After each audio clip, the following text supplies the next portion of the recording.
রাষ্ট্রীয় সফর বাতিল করে দেশে ফিরে এসেছেন প্রধানমন্ত্রীর উপদেষ্টা ডক্টর জাহিদুর রহমান।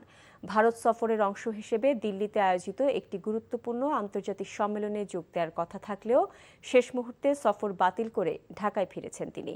বেলা 11:15টার দিকে শ্রীলঙ্কান এয়ারলাইন্সের একটি ফ্লাইটে হজরত শাহজালাল আন্তর্জাতিক বিমানবন্দরে অবতরণ করেন তিনি।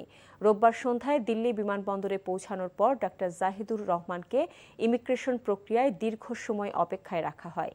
তিনি ভারতে প্রবেশ করতে পারবেন কিনা সে বিষয়ে সিদ্ধান্তহীনতায় প্রায় 2.5 ঘণ্টা তাকে অপেক্ষায় রাখা হয়। এই পরিস্থিতিকে তিনি সম্মানজনক সফরের পরিপন্থী বিবেচনায় দেশে ফেরার সিদ্ধান্ত নেন। ইমিগ্রেশন কর্তৃপক্ষের পক্ষ থেকে পরবর্তীতে তাকে ভারতে প্রবেশের অনুরোধ জানানো হলেও তিনি সিদ্ধান্ত পরিবর্তন করেননি।